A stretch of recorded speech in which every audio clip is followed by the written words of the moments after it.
Janice, welcome. Thank you. There were some big-time competitors such as Doreen, Barbara, and Helen that were sidelined this year for various reasons. Do you think that if they were involved in the competition this year that the results would have been different? Yes, I do think the results in the bowling tournament would have been different. The women are very competitive, Helen being the most competitive, followed by Doreen and Barbara, who are also gamers as well. I think that overall the scores would have been a lot higher and more evenly split between the teams versus just going to the so-called dream team of KS. Dave, thanks for joining the show.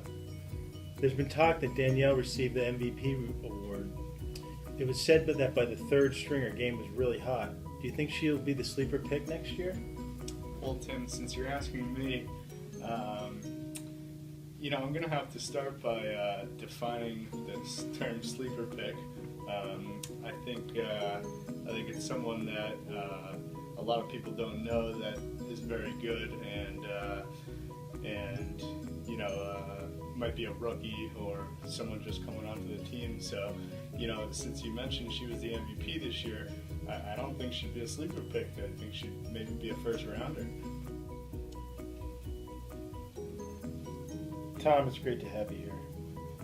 Now that the dust has settled and we're about a week removed from the bowling event, what was your favorite part about the event, and would you like this event to again become an annual tradition at Napskank? Well, thanks, Tim.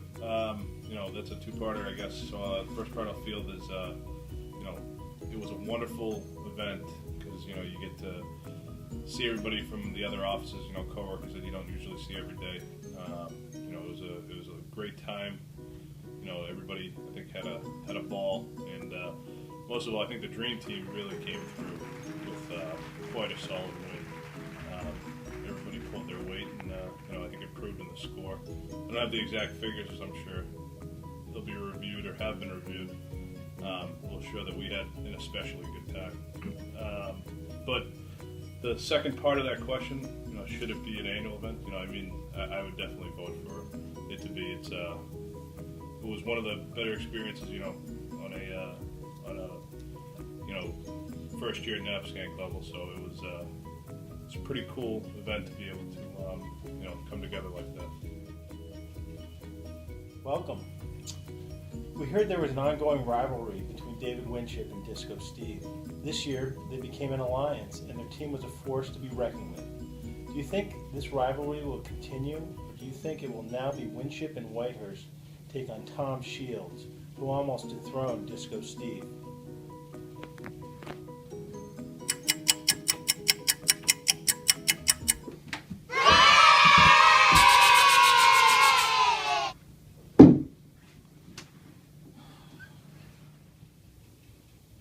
Go on the record and say I'm real proud of my team for the way that we performed. Each and every one of those 226 pins we won by, we earned them all, and frankly I don't appreciate the question that much, because the way I look at it is Winship, Whitehurst, and Shields are going to be the dynasty for the next 10 to 15 years here at Napskank Insurance. And if anyone has a problem with that, I'll be waiting outside in the parking lot.